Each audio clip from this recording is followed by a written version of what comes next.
Students, in this session I will discuss about Archaebacteria. That is a type of bacteria that belongs to the kingdom Monera. Clear? So, kingdom Monera that includes different type of bacteria like Archaebacteria, Eubacteria, or that we call true bacteria, and the mycoplasmas. Clear? So today in this session I will discuss about Archaebacteria. Those are otherwise known as ancient bacteria. So why they are known as ancient bacteria? Because these bacteria grow in extreme habitats. So these are believed to be present in the extreme conditions of earth. That means the ancient condition, when the life is just originated. During that time many adverse conditions were existing. Many extreme conditions were existing like high temperature, etc., reducing atmosphere. So in these conditions these organisms are believed to be present. So they are believed to be the first organism evolved. They are believed to be the first organism present in the earth. So they are known as ancient bacteria. And the reason is because they can live in extreme habitats. So let us first discuss its characteristics, features. So as I told you, this is a type of bacteria. That means they are the prokaryotic cells, right? So being prokaryotic cells, they have cell wall, cell membrane. They have cell wall, they have cell membrane. Like other bacteria, they also lack true nucleus. There is no true nucleus present in this bacteria. And they have a single chromosome or the naked genetic material present, and that is known as nucleoid, right? And they also lack any membrane bound organelles. Clear? Then the question is, here I would like to mention, they exist in very extreme habitat. So how this is possible? This is possible because of the special nature of their cell membrane. They have a special type of cell membrane, and because of that cell membrane they can resist or they tolerate the extreme habitats, so they can grow well in extreme habitats. Similarly, their cell wall also is of special type, so therefore they tolerate the extreme habitats and they inhabit the extreme habitats. So what is the special type of cell membrane? So here I would like to mention the cell membrane of the bacteria, that is formed of lipid and protein, right? So different type of protein, as simple protein and the lipid they contain. But in case of Archaebacteria, the cell membrane is made up of branched lipids, right? Note it down. They are made up of branched lipids and hydrocarbons, which make them survive in extreme habitats.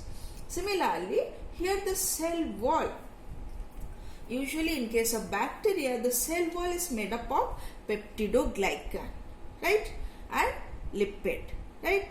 But in case of Archaebacteria, the cell wall is not made up of peptidoglycan. Rather, they consist of some surface protein, or that is called S protein.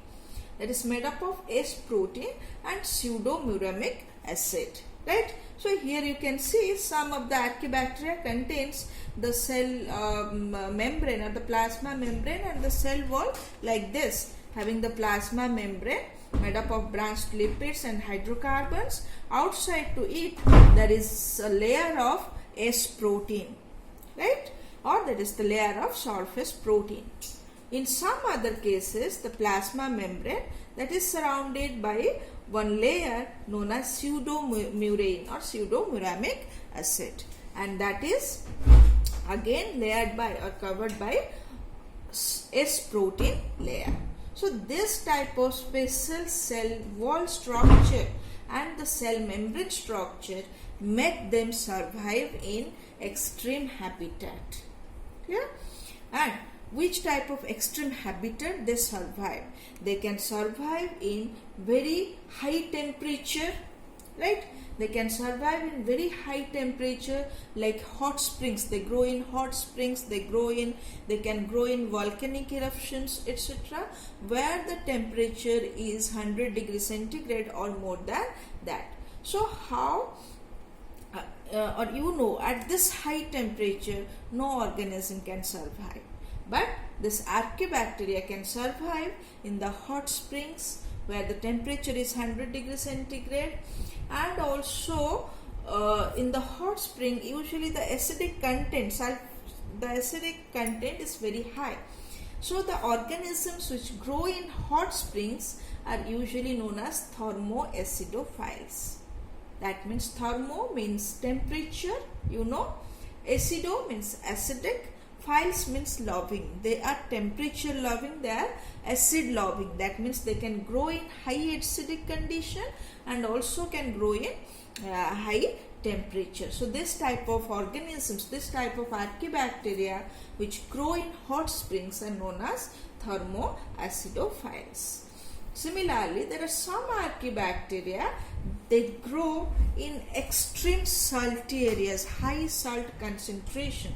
They are known as halophiles, right? So they have made their cellular organization in the way that they can survive, they can tolerate in the high salt concentration. So they are known as, they can survive well, and they are known as halophiles.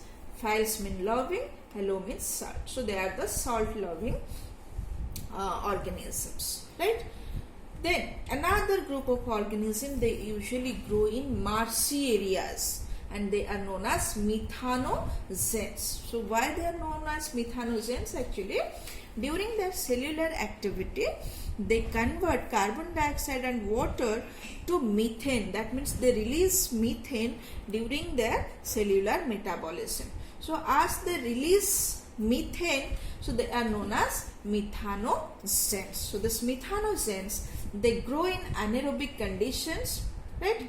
They are the anaerobic unicellular organism and they produces methane from carbon dioxide and hydrogen, right, during their cellular metabolism. So these organisms are usually found in cow dung and other type of organic waste also, because these organisms grow in anaerobic conditions and these organisms also grow in cellulosic type of substrate. As the cow dung consists of high amount of cellulosic substrate, so in the cellulose degradation process, carbon dioxide and hydrogen released, which is converted to methane by this methanogens. So they are usually found in cow dung. Also they are found in the guts of many ruminant animals like cows and buffalo. Why? Because these cows, these buffaloes, they feed on cellulosic substances. They feed on plant material, and the plant material consists of high amount of cellulose. So for the digestion of cellulosic substances, these methanogens are present in their rumen. Clear? Besides, these are also found in marshy areas where they grow anaerobically. So these methanogens are a group of bacteria, very important bacteria. They help for the production of methane, or that is known as biogas, which can be used as a fuel for different purposes like cooking, lighting, etc. Right? So this is about the Archaebacteria.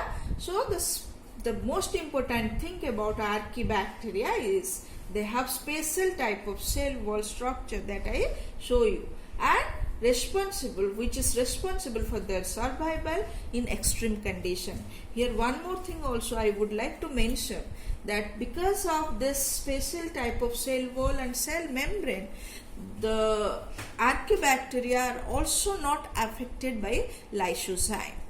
So lysozyme is the enzyme which break down the cell wall, right? Which break down the cell wall of bacteria.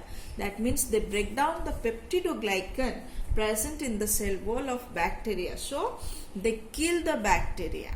Lysozyme kill the bacteria usually, but lysozyme cannot digest or cannot affect the archaebacteria, as the archaebacterial cell wall is made up of something other than peptidoglycan. So the archaebacteria are the ancient bacteria which can survive well in any extreme condition, even if not affected by lysozyme. So that is about the archaebacteria, right? Archaebacteria, and that's all. Thank you.